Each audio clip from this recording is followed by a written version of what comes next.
Hai, Hai, selamat datang di kelas MEFX. Thank you banget nih udah nyempetin waktunya untuk ngobrol-ngobrol sama kita. halo halo So, malam, Amrit. suara jelas kan ya? Jelas jelas jelas. Mungkin eh, buat yang belum kenal nih, Kak Olive, boleh nggak introduce yourself? Kira-kira awalnya gimana sih sebelum akhirnya terjun deep into trading dan investing? Oke, halo teman-teman semuanya, selamat malam. Jadi Malam. pertama kali aku Olivia Louis, aku mau kenalin dulu karena siapa tahu ada followernya MEFX yang belum kenal aku. Aku Yes. Olivia Louis, aku adalah financial and investment content creator, tapi juga aku pelaku market. Jadi aku bukan cuma bikin konten, tapi juga memang terjun di market ya. Biasanya aku tuh tradingnya saham, investasi dan trading saham. Pertamanya dulu tuh bisa terjun tahun 2018 itu masih investasi aja, belum trading. Itu karena dulu pikirannya aku kan lagi hamil anak kedua sebenarnya, Amrit. Hmm. Terus aku tuh mikir karena suamiku tuh dulu masih karyawan tetap, masih karyawan di multinational company. Terus aku mikir, oh nih anak udah dua, kan udah kepikiran. Aku tuh orangnya visioner banget gitu, mikirnya tuh jauh banget ke depan. Nanti Oke. kalau kira-kira kalau misalnya mau kuliahin anak di sini, di sini, di sini bisa nggak ya? Terus kalau misalnya mau pensiun dengan nyaman bisa nggak ya? Akhirnya aku baca-baca buku tuh. Pertama kali aku baca buku tentang investasi, bukunya Robert Kiyosaki yang Second Chance. Aku mikir Hmm. kayak, oh iya ya, kalau misalnya kita cuma satu income, terus kita cuma manfaatin satu income itu doang, kita nabung, sebenarnya nggak bakalan bisa loh. Kalau misalnya kita punya tujuan finansial yang jauh lebih besar dari income Hmm. kita. Nah, salah Ya, satu caranya tuh untuk supaya kita bisa mencapai itu ya caranya dengan investasi. Dari situlah aku akhirnya mulai untuk investasi gitu. menarik. Dan jadi awalnya dari awal mulai sampai bisa ngerti menguasai atau at least konsisten gitu kira-kira butuh berapa lama sih buat yang baru mau mulai nih gitu. Memberikan gambaran ke mereka gitu. How Oke, long? jadi pertama tuh aku terjun di saham itu kan 2018 akhir. Hmm. Terus pertamanya itu 2 bulan pertama kalau nggak salah aku belum belum ikut kelas tuh, belum ikut seminar apa apa, jadi belajar sendiri. Dulu kalau misalnya beli ya kayak yang diajarin sama orang-orang, beli apa yang kita tahu Ya, gitu produknya. Ternyata nggak segampang itu. ya. Aku perlu waktu sekitar 2019. Aku tuh bener-bener bisa baru paham bener-bener ya di tahun 2020 sih. Oke. Tapi Berarti dengan berarti perjalanan belajarnya tuh sekitar 2 tahun. Tapi bukan berarti aku ngerasa sekarang aku jago banget ya. Tetap sampai sekarang hmm, juga aku masih belajar, Amrit, masih belajar of sama course. yang Ya, jauh lebih senior of dari course. aku gitu. Jadi kalau misalnya kita cuma belajar, menurutku tuh nggak cukup. Tetap menurutku guru terbaik itu adalah pengalaman. Jadi sambil kita Pengalaman. baca buku Ya. biasanya nantinya tuh bisa dibuktiin tuh di pengalaman gitu. Jadi menurutku ya selama aku di market di saham dari tahun 2018 pengalamanku sih belum gitu banyak karena baru ngerasain yang namanya market crash 1 kali gitu. Oke. Menurutku Ya. yang udah pengalaman tuh minimal udah ngerasain 2 sampai 3 kali lah market crash tuh Ya. baru bisa dibilang Siklusnya lah ya. udah Ya, matang udah banget. melihat Iya. siklusnya ya. Mm-mm. Oke, oke. Jadi sekarang ini ibu rumah tangga juga itu kan cukup Mm-mm. time consuming, terus trader juga, investor juga, Mm-mm. ada bisnis konten juga. Kira-kira bagi Mm-mm. waktunya gimana nih? Oke, ya memang. Jadi kalau dulu aku tuh sebenarnya full ibu rumah tangga kayak yang tadi Amrit bilang. Aku bikin konten itu di sekitar tahun 2020 ketika market crash gitu. Jadi aku sharing apa yang aku tahu gitu dan ternyata itu diapresiasinya baik sama followersku gitu. Hmm. Banyak yang kebantu lah dengan postingan-postingan aku. Semenjak itu aku jadi punya kerjaan nih.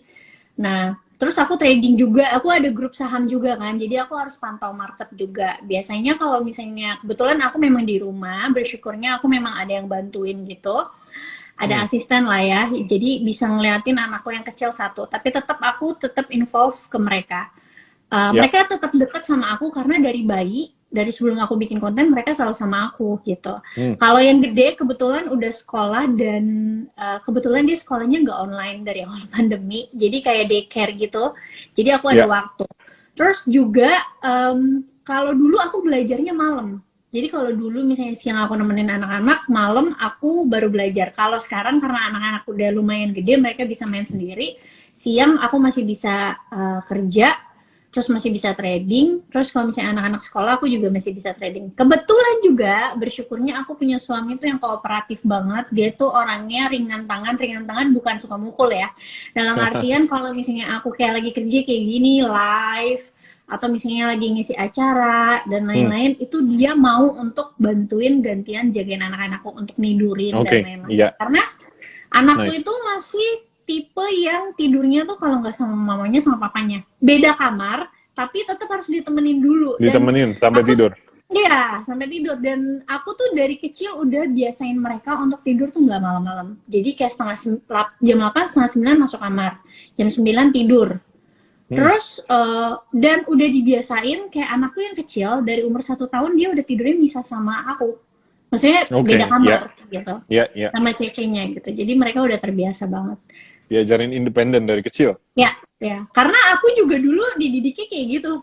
Jadi mungkin kayak gaya mamaku tuh kayak apa subconscious gitu ya, ke alam bawah sadar gitu. Oke, nice. Jadi tadi kan Olive sempat bilang ada poin sangat menarik, visioner. Artinya dari awal mulai udah tahu sebenarnya goals-nya apa, terus tarik mundur dari situ kan. Nah, terus awalnya berarti waktu di awal milihnya saham gitu, yang instrumen pertamanya saham. Iya, langsung saham. Ada alasan tertentu nggak? Atau mungkin apakah tips buat penonton memang saham untuk beginner itu mudah, first step, atau gimana?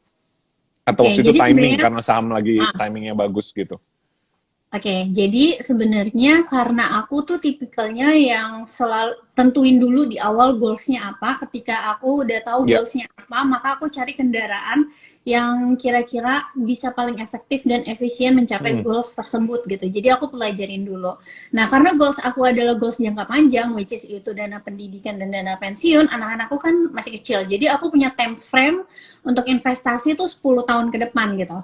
Nah, dari yang aku tahu, dari yang aku baca-baca, salah satu instrumen investasi yang paling cocok untuk time frame jangka panjang itu adalah saham. That's why aku langsung terjunnya ke saham gitu. Mungkin kalau misalnya dulu goals aku cuma untuk misalnya apa ya, beli rumah, bisa beda tuh. Kalau beli rumah misalnya 2 tahun lagi, kan belum tentu pilih instrumen investasinya kan saham kan, bisa jadi ke reksadana gitu karena goalsnya dari awal adalah jangka panjang, that's why aku pilih saham gitu. Berarti tadi selain goalsnya ada tadi time frame-nya juga, time frame. Terus kita pilih yang sesuai dengan profil kita. Menarik. Nah, terus katanya pas dihubungin sama tim MEFX, Olive langsung buka akun live dan langsung trading forex. Itu gimana tuh ceritanya? Oke, ini menarik banget. Jadi kan aku dikontak sama timnya MEFX untuk sharing kan, maksudnya perjalanan trading dan investasi aku gitu. Tapi kan aku tanya, ini maksudnya goalsnya, maksudnya tujuannya apa ngundang aku? Karena jujur aja kan biasanya saham itu bertolak belakang sama forex ya. Kok ngundangnya aku gitu? Kenapa nggak maksudnya orang yang biasa trading di forex. Jadi aku bilang ke tim MEFX pada saat itu adalah aku tuh tipe orang yang kalau aku review sesuatu atau aku berbagi sesuatu ke followersku harus dengan cara yang jujur. Dalam arti kalau misalnya ini platformnya adalah MEFX, aku harus cobain dulu platformnya. Gitu. Supaya apa? Supaya aku tahu di dalamnya kayak gimana. Gitu. Jadi paling nggak aku bisa berbagi apa yang aku alamin selama beberapa minggu ini gitu. Soalnya kalau aku juga nggak ngerti sama platformnya, sama instrumennya kan jadi kayak tong kosong nyaring bunyinya ya. Betul. Nah. Menarik. Jadi belum pernah trading forex sebelum aplikasi MEFX. Sama sekali terus belum. Hasilnya gimana nih? Mungkin bisa di-share ke penonton. Jadi teman-teman, aku tuh kan trading forex tuh baru banget abis pas pertama kali dikontak MEFX kan. Bahkan tim MEFX juga sempat kaget waktu aku bilang aku kayaknya mau try dulu deh. Sebenarnya aku tuh diajak live itu udah dari beberapa minggu lalu. Tapi aku justru yang bilang kasih aku waktu untuk aku cobain aplikasinya baru aku mau live. Iya kan? Gitu. Jadi memang aku yang sengaja kayak kasih aku waktu, aku cobain dulu baru aku mau live gitu. Nah, pas aku mulai, kan aku kan trading juga kan di saham. Jadi Iya. aku cobain nih. Cuma ternyata dalam waktu 2 hari, aku kan cobain masukin 5 juta. Jadi kan kalau di MIFX itu kan minimal 5 juta. Aku langsung Ya, masuk pakai akun live ya. akun real, Bukan, ya, uang ya beneran. pakai akun real gitu. Dan ternyata dalam waktu 2 hari aja, uangku langsung berkurang 50%. Oke, berarti itu gimana ceritanya tuh? Hmm. Apa? Eh, berapa kali transaksi? Apakah itu satu transaksi atau beberapa transaksi atau gimana tuh? Oke, jadi pertama itu kan aku tuh so tauan aku ya manusia merasa kayak aku biasa kok trading di saham pasti bisa walaupun aku tahu kalau forex itu volatilitasnya tuh tinggi banget. Cuma aku Hmm, penasaran. Nah, tapi aku masukin 5 juta dulu. Jadi kalau teman-teman tahu 5 juta ini apakah besar buat aku 5 juta itu kan beda-beda untuk tiap orang. Ada yang betul, besar, ada betul. yang kecil. Kalau buat aku pribadi teman-teman ukuran equity atau modal untuk trading dan investasi aku 5 juta itu sangat kecil rasionya. Hmm, Jadi buat iya, aku kehilangan 50% di sini itu sebenarnya nggak pengaruh untuk oke, nggak pengaruh secara iya, modal aku keseluruhan ya yang aku taruh di saham dan lain-lain. Nah, pas aku pertama beli, kesalahan aku adalah aku sok-sokan mau scalping di sini. Jadi aku pakai chart menitan, chart 5 oke. menit gitu. Nah, terus jadi pertama kali tuh aku cuma lihat candlestick. Nah, aku kan Hmm, suka banget kalau trading tuh pakai candlestick sama chart pattern ya kan.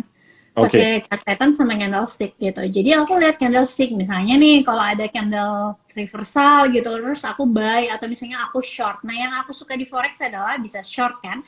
iya Jadi mau betul, mau marketnya lagi turun atau naik ya kita bisa punya kesempatan untuk cuan beda sama saham. Kalau saham di betul. Indonesia tuh kan nggak bisa nge-short. Bisa sih tapi retail tuh nggak bisa nge-short.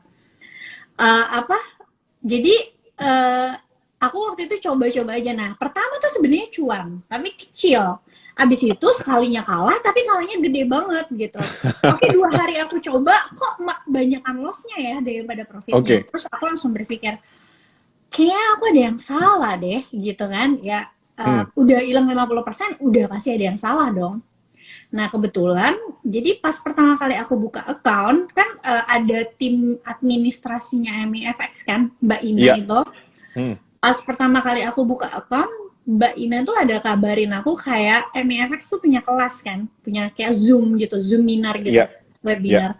Pertama kali dia chat aku, pas aku buka itu aku kesampingin aja karena aku ngerasa kayak gue jago, aku bisa kok trading di saham gitu. Jadi aku nggak peduliin tuh si Zoom itu. iya, Akhirnya pas udah 2 hari aku mikir ini kayaknya aku ada yang salah deh.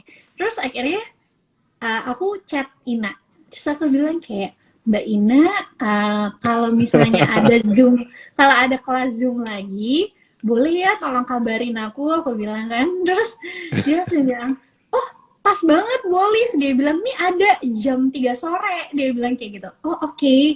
Aku penasaran dong kalau aku ada yang salah berarti apa nih yang harus dibenerin. Akhirnya aku ikutlah kelasnya tuh. Terus aku ikut kelasnya yang ngajar tuh Pak Dwi ya namanya. iya.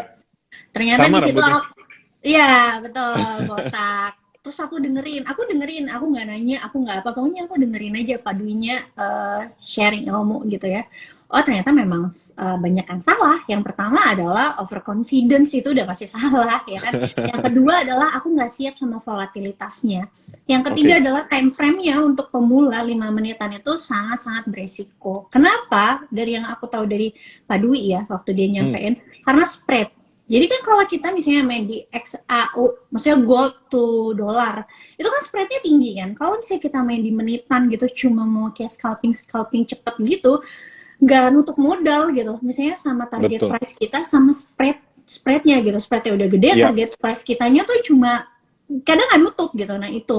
Terus sekalinya dia balik arah, ternyata lossnya malah gede banget gitu. Itu terus juga sama ya itu akhirnya aku ikutin di apa yang dia pelajarin, ternyata better kalau misalnya pemula kita mainnya di time frame 1 jam sama 4 jam. Nah kebetulan kelasnya pada saat itu adalah lagi tentang bahas Fibonacci. hmm, Dan kebetulan juga memang aku kalau trading di saham sometimes pakai Fibonacci. Jadi aku bisa ngikutin nih apa yang disampaikan oke, sama Pak Dwi gitu. iya. Gitu. Setelah itu Berarti, langsung aku perbaikin sih tradingnya. Dan sekarang lebih baik hasilnya. Lebih baik, udah nggak minus 50%, sekarang udah tinggal 20%. Walaupun tetap Oh, ya ada kesulitan. Walaupun nggak, jadi gini, abis ikut kelas sempat oke tuh tradingnya, cuma balik lagi mental nomor satu ya. Volatilitas itu, Iya. volatilitas itu di forex itu aku akuin teman-teman tinggi banget, jauh lebih tinggi dari saham gitu ya. Mungkin kalau yang udah biasa main di saham gorengan bisa ya ngeliat volatilitasnya. Mm-mm, Tapi kalau mm-mm. aku kan belum siap gitu. Tapi nggak apa-apa, aku suka aja gitu. Kayak dulu juga, maksudnya aku di kripto, aku sempat minus 40%, and then sekarang udah berubah jadi profit 25%. Jadi buat aku, kalau misalnya di sini aku loss, aku yakin aku pasti bisa balikin gitu. Ya, Kayak gitu. oke, Dan oke. Menarik, Dan menarik. ini Nah, juga ya, ternyata setelah aku pelajarin lagi, bukan cuma technical doang yang dilihat, tapi juga harus, kan kalau forex tuh sensitif banget sama berita-berita yang ada kan. ya global, Nah, berita di global. situ aku juga sering miss-nya di situ. Makanya profitnya kayak masih naik turun gitu loh. Lalu apa yang membuat forex menarik buat Olive? Karena kan Olive sempat Oke. mention ke tim bahwa tapi ini menarik banget nih, gue mau nih gitu. Kenapa Iya, mau kalau apa yang sampai membuat aku ini nanya, menarik? sampai aku nanya Selain si tadi Ina. Iya, sampai selain aku tadi nanya si bisa Ina. short sale gitu kan? Sampai aku sih nanya si Ina terus kapan kelasnya Pak Dwi lagi. Ya, jadi pertama yang pasti karena bisa short sell ya, jadi kita punya Ya, oke. kesempatan mau naik dan turun. Yang kedua itu adalah yang pasti ya profitnya juga kenceng ya, sehari itu karena aku juga bisa trading di saham gorengan, nggak ngerti, jadi menurutku aku lebih suka di sini. Kenapa? Karena Iya. nggak perlu baca broker summary. Kalau di saham itu kan, kalau kayak day trade atau scalping tuh kita hmm, fokus, maksudnya ada faktor broker summary kan di situ Iya, betul, gitu. betul. Yang lumayan di Indonesia tuh lumayan agak rumit sih baca broker summary-nya itu gitu, banyak Hmm, intriknya. Kalau di sini nggak perlu itu. Terus yang ketiga adalah ya udah pasti karena profitnya juga setara lah dengan resikonya gitu. oke. Oke, Sebenarnya kalau menarik. misalnya bisa, harusnya profitnya bisa oke banget. Oke. So, kalau kalau misalnya setelah ikut kelas, setelah belajar, berarti ada kemiripan ya antara analisa untuk saham dengan analisa untuk forex. Menurut Olive mirip gitu. Ada beberapa ya. Maksudnya tetap ada tools-tools. Kalau yang dari aku lihat dari Padui, kalau Padui ya ngajarin dia sih nggak pakai volume. Ya mungkin itu bisa dikasih sampingan. Tapi kan itu kan masalah apa ya? Preferensi aja kan, ada orang yang mungkin suka pakai volume, ada yang enggak. Hmm, hmm. Kalau selebihnya, kalau yang aku lihat kayak Fibo, market structure tuh maksudnya kayak chart pattern gitu-gitu, itu ada kemiripan gitu. Oke. Cuma perbedaannya adalah volatilitasnya itu aja. Karena sometimes gini loh, aku sering banget juga kayak kenanya tuh di misalnya aku nggak baca dulu nih beritanya gitu. Mau ada keluar rilis data apa gitu ya. Misalnya aku Hmm, main hmm. di katakanlah yang berhubungan dengan USD gitu, US dollar. Misalnya kayak kemarin deh, non-farm payroll, ya kan? Itu Ya, aku tuh nggak, aku sebenarnya udah baca beritanya kan. Kalau misalnya aku tunjukin ya. Ini cara, oke. Nah, kalau ya. misalnya aku tunjukin ya, jadi kan kalau misalnya di MIFX kan kayak gini. Nah, ini punya aku teman-teman nih. Kalau teman-teman mau lihat, nanti teman-teman bisa lihat ya uang aku. Jadi kalau misalnya di MIFX ini kan ada ini kan, ada bagian berita Hmm, ini gitu. Nah, hmm. ini tuh krusial banget menurutku. Dan kalau misalnya teman-teman tahu ya, MIFX tuh termasuk yang update banget kalau misalnya kayak ngasih berita. Sorry, Thank ini you. berita terkini. Ya, kayak ngasih berita gitu. Nah, sebenarnya kalau mau trading, kalau sekarang kan kayak misalnya baru masuk, baru selesai kuartal 3 ya. Jadi biasanya banyak Ya, banget tuh rilis-rilis data ekonomi dari tiap negara. Nah, itu biasanya bikin market jadi volatil banget. Kayak kemarin yang aku kasih contoh ya, kayak gini. Market brief AS gitu. Yang gini-gini tuh sebenarnya harus dibaca sebelum mulai trading menurutku ya. oke. Ya. Jadi kita Kenapa? tahu well event apa gitu Iya, kan. iya. Kenapa? Karena aku beberapa kali sering kayak loss itu gara-gara aku nggak merhatiin itu gitu. Atau Hmm. misalnya aku udah lihat nih, tapi aku lupa gitu jadwalnya. Sorry. Nah, Pak Dwi tuh sempat ajarin kan di kelasnya, kayak kalau misalnya mau ada rilis berita, misalnya tentang data gitu, better 1 jam sebelumnya atau 1 jam sesudahnya jangan trading dulu gitu, kalau yang nggak biasa sama volatilitas, karena Iya. suka banyak spekulan, dan itu ternyata benar, aku lihat di market. Cuma kan namanya orang ya penasaran. Aku beberapa kali kena. Kemarin non farm payroll itu aku lupa kalau itu ternyata mau ada pengumuman kan non farm payroll. Jadi aku udah masuk ke Gold USD. Terus abis itu ya tiba-tiba balik arah gitu. Terus aku kaget kan. Aku kaget, akhirnya aku cut loss, tapi ternyata balik arahnya juga cuma sebentar. Kayak Cuman sebentar. iya, nah itu yang dibilang sama Pak Dwi gitu. Better kalau misalnya yang belum terbiasa sama volatilitasnya 1 jam sebelum rilis data atau keluar berita, dan 1 jam setelah keluar berita, better jangan pasang posisi dulu gitu, karena biasanya banyak spekulan di situ. Pokoknya volatilitasnya tinggi, terus banyak yang bermain-main lah. Tunggu misalnya 1 jam setelahnya, nanti ketika udah mereda biasanya chart di market tuh balik lagi gitu seperti awal. Misalnya ya, katakanlah market structure-nya tadinya dia sideways nih. Oh, kita udah tahu nih, oh ini sideways lagi di resistance, ya udah kita short aja karena kita udah tahu market sebelumnya itu. Aku kasih contoh deh. Pas yang payroll itu ya. Ini. Nah, di sini. Ini aku pakai trading view. Jadi pas payroll itu di sini, teman-teman. Nah, kalau misalnya sebelumnya, ini katakan kan kayak gini ya, chart ya. Yeah. Ini kan kita udah lihat dong di sini sideways. Ya, kita udah lihat. Ini kan sideways di sini lumayan lah, bisa trading cepat gitu ya, jaman gitu, dapat profit. Kalau kita ngelihat sideways-nya kayak gini, pasti kan kita kayak, oh dia udah naik di area resistance, kita short dong. Karena kita udah tahu setiap untuk ke area resistance dia turun kok, kita short di sini, nanti kita jual di sini kayak gitu kan. Nah, aku waktu itu juga sama, tapi ternyata aku lupa ada non farm payroll di sini. Akhirnya apa? Ini bikin spike, nembus ke atas resistance-nya, dan waktu itu aku sempat kaget kan. Jadi akhirnya aku cut loss. Pas aku cut loss, and then beberapa jam kemudian ya dia balik lagi ke trennya. Dia balik lagi. Ke tren sideways-nya. Itu loh yang maksudku yang mesti diperhatiin sama teman-teman gitu. Jadi better kalau misalnya teman-teman gak siap sama yang kayak gini, sebelum trading, coba cek-cek dulu di bagian sini nih, punyanya MEFX, di bagian berita, dicek dulu kira-kira mau ada berita apa gitu. Iya. Itu sebenarnya kalau sorry, Olive, kalau trading pakai mobile atau pakai desktop? Kalau di mobile langsung ya di situ, di pas mau trading langsung beritanya ada di situ. Iya, jadi kalau aku biasanya kalau aku inputnya tuh pakai handphone. Desktop ya? Pakai handphone, iya ya. Pakai handphone, aku justru. Tapi nah di situ lebih enak kan ya, beritanya langsung ada pas mau trading. Iya, tapi kalau baca berita, aku justru lebih suka di sini. Di website. Jadi aku buka dari handphone juga, terus aku buka trading view juga, terus aku buka dari ini juga, dari laptop gitu. Karena kalau misalnya bacanya lewat sini lebih enak kan gitu. Nah ini teman-teman, ini ekuitasku, jadi kan aku masukin 5 juta tuh sekitar 350 ya. Sekarang udah lumayan lah, balik 281. Yang mesti dilatih menurutku adalah kayak aku technical analisisnya udah tapi latihan mentalnya. Mungkin aku share sedikit ya, karena maksudnya karena sudah paham betul produknya juga kan.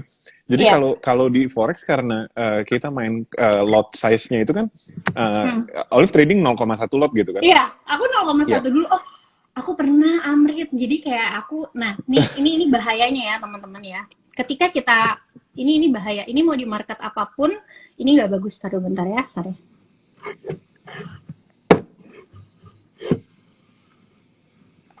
Sorry, bentar. Ini pelajaran ya untuk teman-teman. Maksudnya dari pengalaman aku.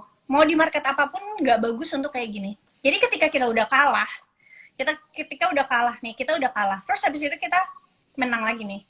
Menang baru beberapa kali, kita jadi overconfidence. Misalnya tadinya kita cuma main 0,1, karena kita overconfidence, akhirnya kita masukin lebih. Aku ngalamin di MEFX gitu. Karena aku ngerasa kayak aku mau revenge gitu. Tapi nyatanya pas analisanya itu salah, malah jadinya cut loss-nya ya tambah gede gitu. Jadi itu yang perlu diperhatiin. Bener-bener harus kalau kalian mau balikin kerugian itu harus pelan-pelan. Jadi yang di-maintain tuh ekspektasi kita, jangan greedy. Sekali kita kayak ngerasa kita pengen revenge, kita greedy, itu malah yang bisa tambah ngancurin portofolio kita. Jadi aku kan awal-awal tuh sempet ini kan, tradingnya tuh sering gitu loh, overtrade. Jadi aku gagal, aku masuk lagi, coba lagi. Setelah beberapa hari ke belakang justru udah aku jarangin gitu. Yang penting aku kayak aku liatin dulu marketnya, kalau aku yakin banget baru aku masuk. Kalau enggak ya udah tunggu aja kesempatannya kayak gitu. Dan menurutku itu jauh lebih bagus dibanding kita kayak overtrade. Setuju. Jadi kalau uangnya $350, maka sebenarnya maksimal banget, maksimal itu seharusnya kita ambil 2 posisi. Kalau ambil lebih dari 0,2 ya jadi 0,1 atau satu posisi 0,2 lot, itu sebenarnya sangat-sangat mepet gitu loh. Nanti kalau misalnya apalagi kalau misalnya stop loss-nya jauh, itu nanti kita bisa kena yang namanya margin call gitu, dan itu pasti lebih down lagi gitu kan, karena margin call kan adalah call untuk please stop up atau posisi Anda terancam sebenarnya. Gitu sih. Jadi mungkin Olive kalau ini sekarang ngambilnya satu posisi apa multi posisi nih? Satu, oke. Dan kalau boleh tahu waktu trading ini pakai trading signalnya MEFX atau trading manualnya, full analisa sendiri? Jadi aku dari baca berita aja, terus aku baca berita, terus aku lihat nih kira-kira misalnya hari ini beritanya lagi keluar misalnya tentang Inggris, aku tinggal lihat aja di Trading View apa aja yang berhubungan GPB apa, lihat chartnya yang paling memungkinkan gitu. Oke. Tapi sebenarnya menurutku ya, kalau aku tuh paling seringnya itu GPB JPY, Euro USD sama XAU. Kenapa aku fokusnya 3 ini dulu? Karena aku pengen kayak nyatu dulu gitu loh sama marketnya. Jadi daripada kita kayak pindah, nggak hafal sama, atau misalnya bukan nggak hafal ya, nggak kenal sama karakteristik dari kursnya atau dari chart pattern dari currency tersebut, mending kita kayak misalnya kayak di saham aja.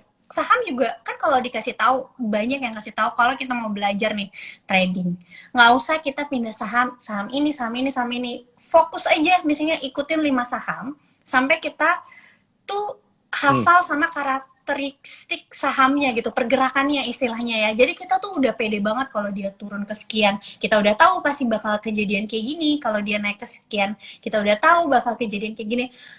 Nah itu lagi aku terapin juga di forex. Jadi yang aku ikutin cuma 3 itu dulu. Sampai aku nyatet by the way. Iya, thank you.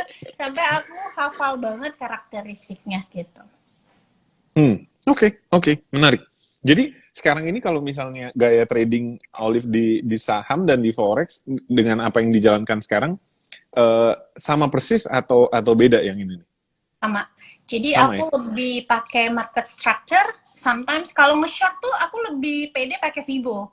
Tapi kalau misalnya marketnya misalnya naik atau misalnya sideways, aku lebih pede itu pakai chart pattern ya. Chart pattern tuh misalnya kayak double bottom dan lain-lain. Itu terus cuma perbedaannya adalah di time frame. Mungkin kan kalau aku kan swing, aku kan tradingnya itu gayanya swing kan. Kalau di saham kita tuh kalau swing kan bisa mingguan sampai bulanan. Cuma kalau misalnya di forex bisa lebih cepat karena kan kita pakai time frame-nya, mungkin kalau di saham kita pakainya daily, kalau di forex itu pakainya 1 sampai 4 jam. Jadi kadang belum tutup hari kita udah bisa taking profit kayak gitu. Oke. Jadi time frame-nya lebih pendek di forex daripada di saham. Tapi tetap di swing. Jadi pakainya chart pattern. Ya, oke. Nah, kira-kira kalau misalnya trading selama ini yang berjalan pakai stop loss, di set stop loss ketika masuk trade atau cut loss-nya melihat situasi ini? Kalau aku masih melihat situasi, karena biasanya kalau aku lagi mau masuk trading di forex nih, itu harus aku memang pas lagi standby di depan layar gitu. Aku belum jadi aktif gitu ya? Aku tinggalin. Gitu. Oke. Tapi kalau saran buat pemula, apakah boleh kita set, istilahnya kita bikin trade plan aja terus ditinggal? kalau menurutku kalau untuk stop loss ya better ditunggu sih. Tapi kalau untuk taking Better profit ditunggu. Oke. biasanya aku tinggal. Oke. Oke. Kalau misalnya dia marketnya udah kelihatan nih jalan misalnya dari Ya. harga kita masuk, oh ya udah tinggal aja gitu. Oke. Kalau Oke. taking profit aku biasanya udah masukin tuh orderannya taking profit di berapa. Oke, jelas.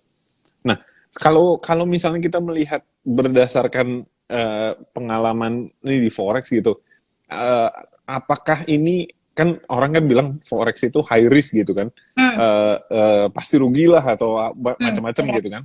Menurut Olive gimana? Apakah setelah nyoba ini ada potensi di sini dan kira-kira apakah ini akan menjadi something yang mungkin portfolio di forex akan grow over time atau gimana? Kira-kira kesan-kesan pertama lah. Oke. Kalau dibilang high risk, tentu aja high risk karena volatilitasnya lebih high risk daripada saham.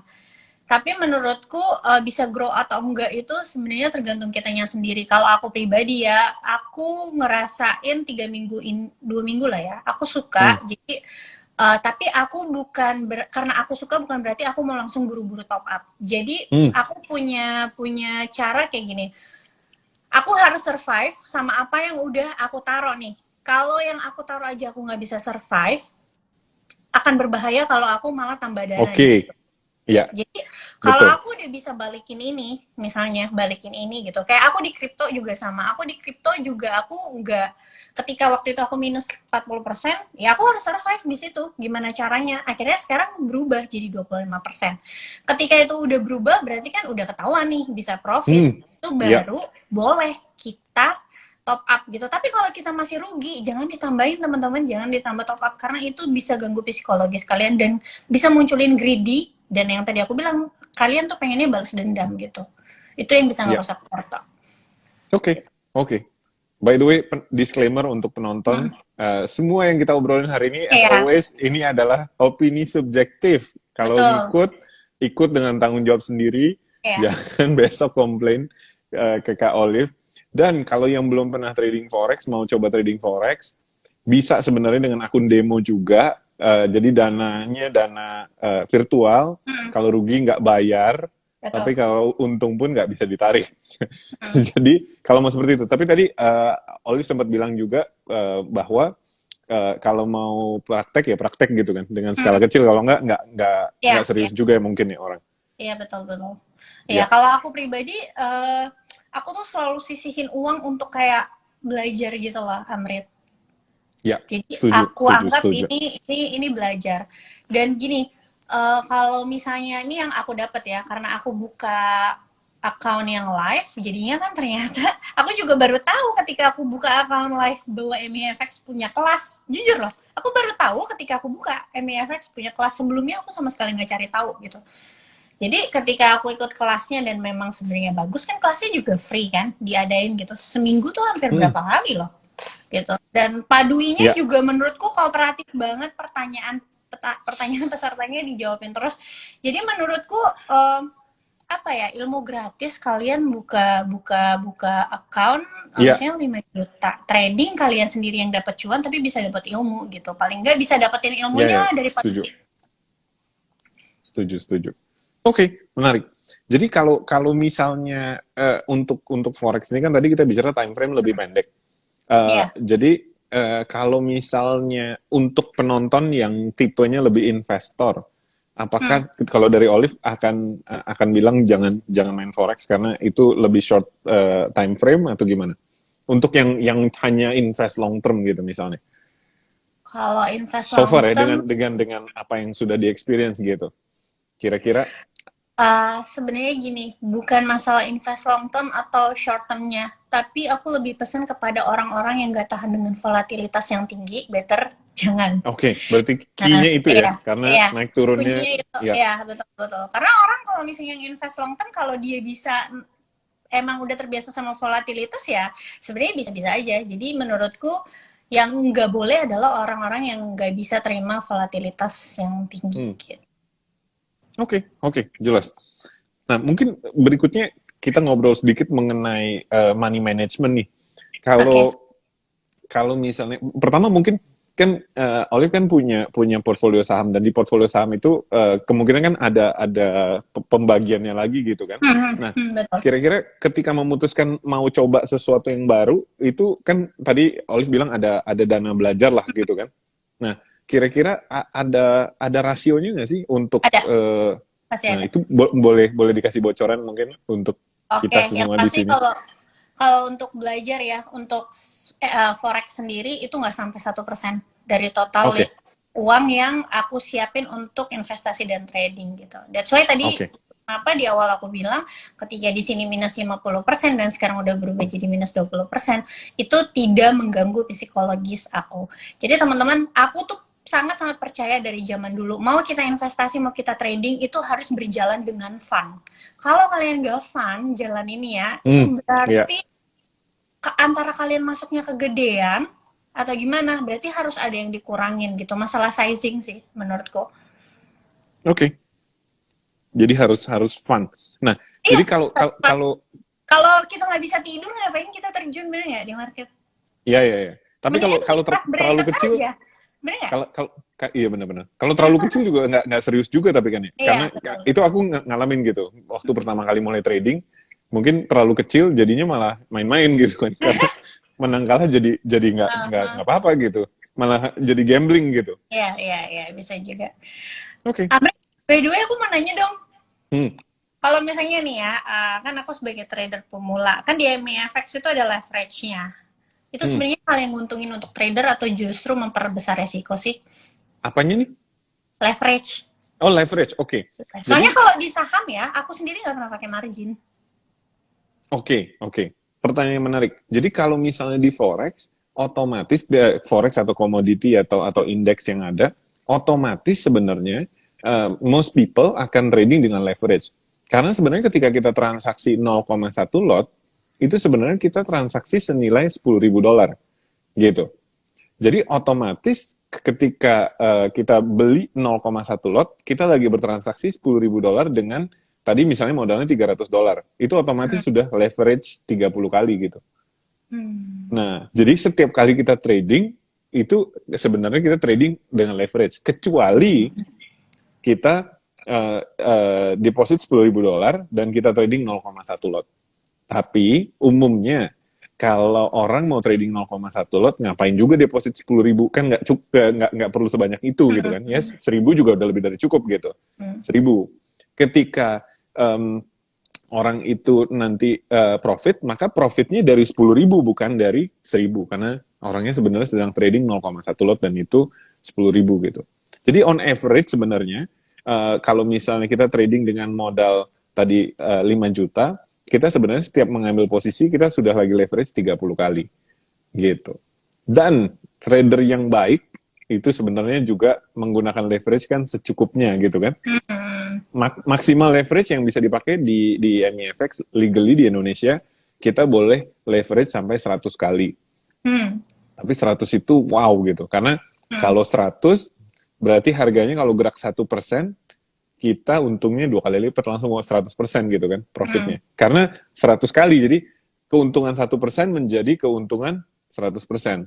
Dan kalau instrumen yang kita tradingkan turun harganya 1%, maka uang kita habis. Jadi ya kalau USD bergerak 1% kan mungkin gitu kan, USD bergerak 1%. Nah, jadi kalau menggunakan leverage berlebihan sebenarnya resiko ya potensi profit besar, potensi resiko besar. Jadi sebenarnya yang makanya tadi aku nanya, Olive ngambil multi posisi apa single position? Kalau single position pas lah gitu. Karena resiko terkena cut atau terkena call itu jauh. Karena leverage-nya kan cuma 30, sedangkan bisa sampai 100 gitu. Oke. Nah tadi ada yang nanya tuh, Amrit, kalau misalnya di MFX itu minimal tuh 0,1 lot atau 0,01 lot, tadi ada yang nanya. Oke. Saat ini di Indonesia kita baru boleh 0,1, which is ya tadi 0,1 jadinya 10.000. Soon akan muncul 0,01 soon, regulasinya sedang digodok lah gitu kan.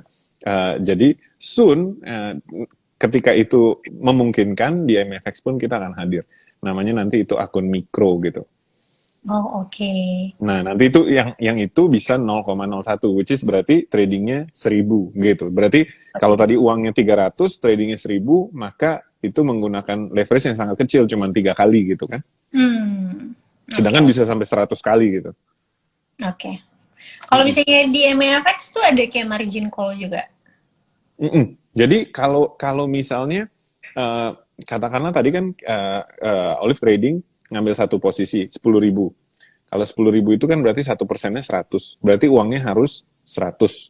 Nah, jadi kalau misalnya dana kita 280 atau berapa tadi 300, ya udah aman. Kalau dana kita habis berarti kita loss sampai 100 dan ada posisi akan kita akan terima pemberitahuan bahwa dananya udah deket nih, udah tinggal 100 gitu karena requirement-nya 100 gitu kan.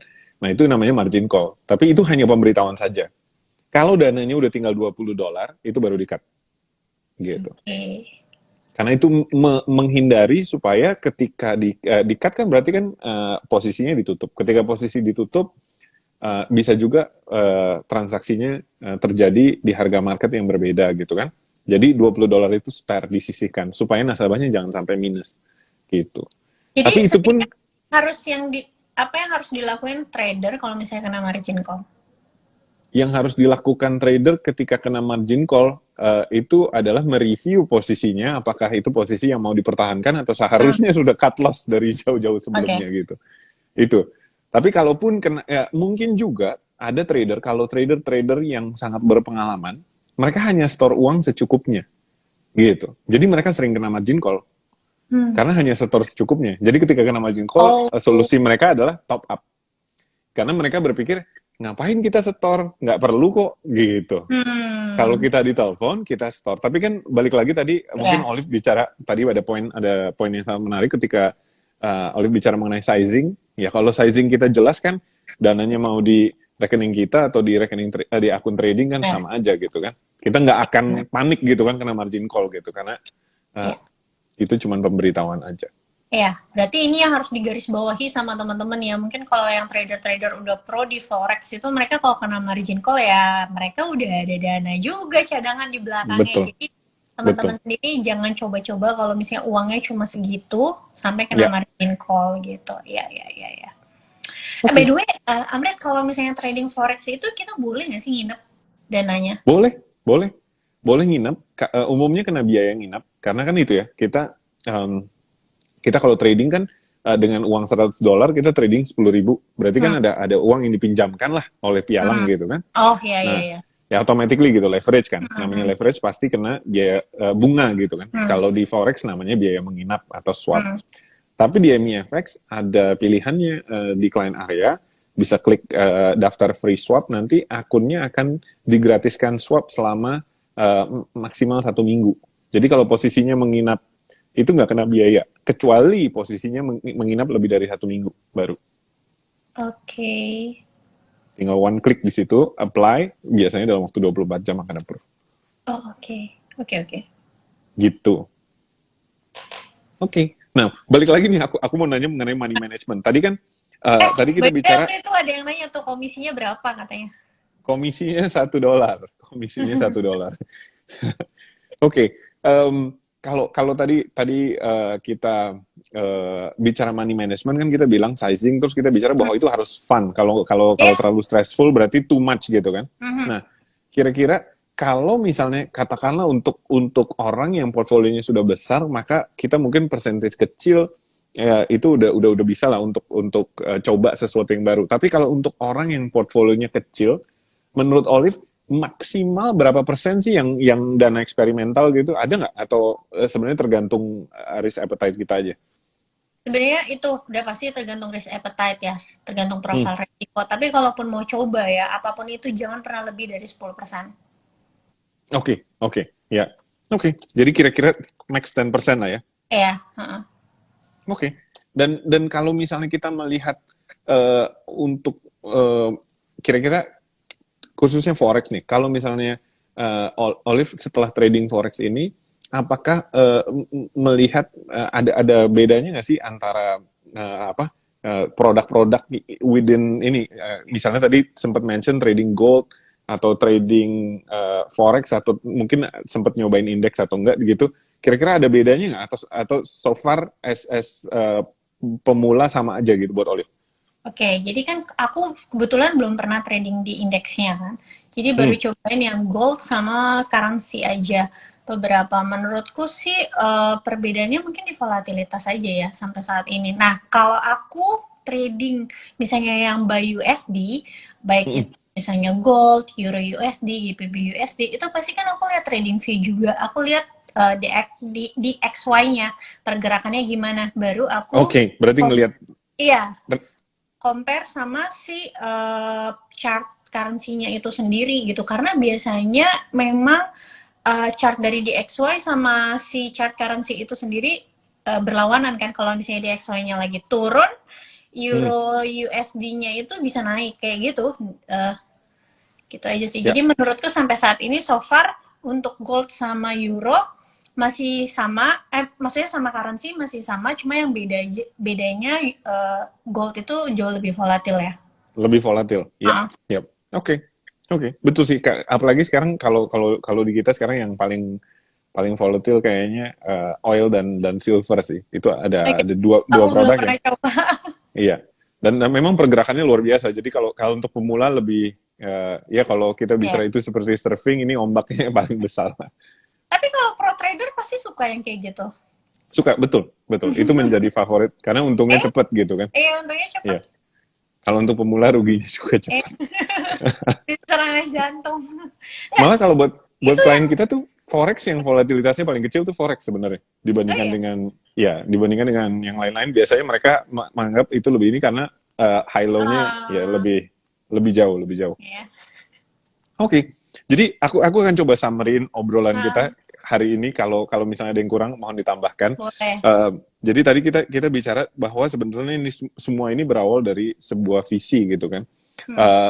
Apa sih objektif kita, kenapa kita mau melakukan ini, kita mau putin effort, kita mau ambil resiko, ada tujuannya yang jelas. Terus kemudian tadi dari tujuan itu kira-kira time frame-nya seperti apa, apakah long term, medium term, dari situ kita harus milih.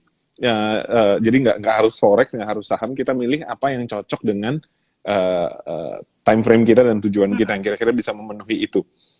Terus kemudian kita bicara bahwa setelah trading sebenarnya it's good untuk fokus ke produk-produk tertentu sampai kita menguasai daripada kita nyicip-nyicip terlalu banyak dan akhirnya kita nggak ngerti juga. Jadi zoom in ke beberapa key produk dan kita coba pelajari karakteristiknya gitu ya.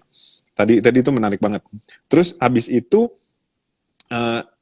kalau misalnya sambil belajar jangan buru-buru top up. Ya. Karena ya itu kita harus belajar survive dulu. Kalau kita bisa manage dana yang kecil, baru kita pikirkan untuk menambahkan modal. Terus kemudian tadi ada poin yang menarik juga, sisihkan uang untuk belajar hal baru dan dari situ mungkin bisa menjadi opportunity untuk kita grow further. Tadi kita bicara maksimal 10% ya. Tapi lagi-lagi ini subjektif. Ini cuma saran aja, guys. Silahkan ikuti profil resiko Anda gitu ya. Dan satu poin lagi yang sangat penting bahwa trading itu harus fun. Karena kalau stressful kemungkinan bertahan sulit juga ya. Ya, betul. Ya. Oke. Dan kalau fun kita bisa menikmati freedomnya juga lah sebagai trader gitu. Terus tadi kita bicara mengenai forex bahwa setelah Kak Olive trading dia melihat beberapa advantage-nya. Yang pertama jelas bisa short sell, yang kedua short sell itu berarti bisa jual ya guys, jadi bisa jual sesuatu yang bukan punya kita, jadi artinya kalau harga lagi turun pun kita bisa mencari peluang trading. Terus kemudian tadi kita bicara volatilitasnya oke. Jadi karena volatilitas oke, ya berarti ya peluang profitnya juga besar ya.